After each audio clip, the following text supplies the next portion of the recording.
Bon, on va continuer. Donc, dans la section robot éducateur, tu vas aller dans la section base. Donc là, il va y avoir certaines configurations qu'on va avoir à faire puis à travailler. Donc, si on regarde la première, puis la configuration des blocs, on voit que j'ai différentes valeurs. Donc, on se rappelle, dans la dernière vidéo, on a vu que j'avais un symbole avec le volant et sa puissance. Donc là, ce que ça me permettait, ça veut dire que là, j'étais capable de travailler avec ça. Et en plus, ce symbole-là va permettre d'indiquer quelque chose sur votre écran. Donc ça veut dire que ce symbole-là, c'est un symbole pour les moteurs. Ça veut dire le temps. Donc là, ce qui arrive là-dessus, c'est que... Bon, je vais changer là-dessus.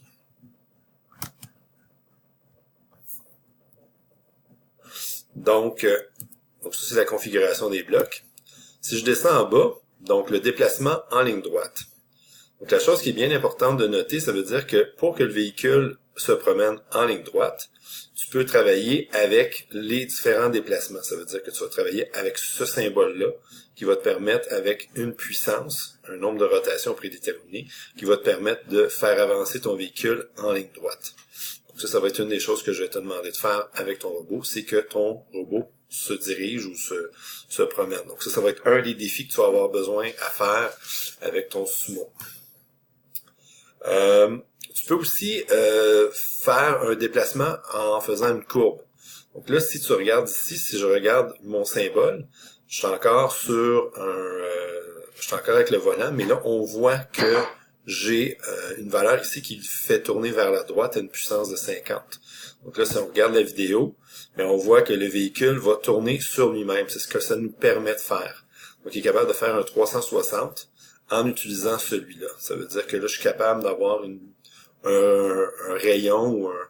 Mais si je peux aussi agrandir, je peux différencier les différentes valeurs. Donc, l'autre chose qu'on va faire, c'est le déplacement. Donc là, ce que je peux faire, c'est que je peux le faire.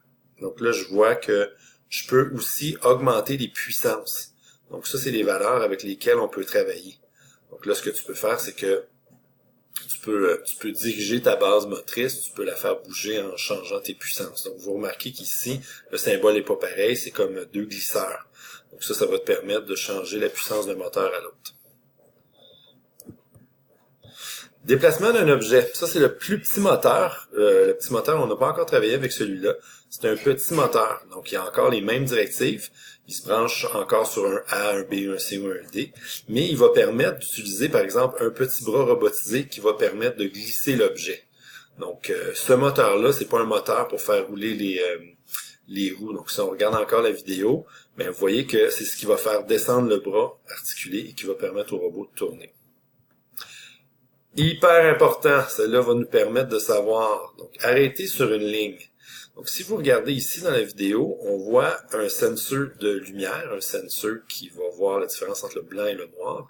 Et là, c'est bien important de comprendre que lorsque ton sumo va se promener, il ne peut pas dépasser la ligne noire. Donc, il faut qu'il fasse quelque chose. Donc, ça va être important d'installer ton sensor. Je ne l'installerai pas comme ça parce que tu vas rencontrer en contact. Donc, dépendant quelle stratégie tu utilises. Mais si on regarde la vidéo, il remarque que le blanc est à 80 et que le noir est à 20. Donc, si on recommence, donc là, je regarde, je suis à 80, il tourne, il est à 20, donc il vient de traverser la ligne noire. Donc là, il faut essayer de trouver qu'est-ce qu'on peut faire. Tu peux aussi demander d'arrêter après un angle. Ça veut dire que tu peux mettre ton sensor de rotation et après, une rotation de 45 degrés avancée.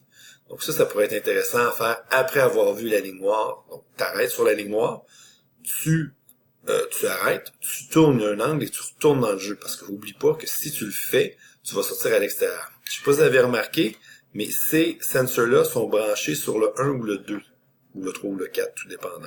Mais celui-là, si on le voit, il est là-dessus. On peut aussi travailler avec arrêter devant un objet.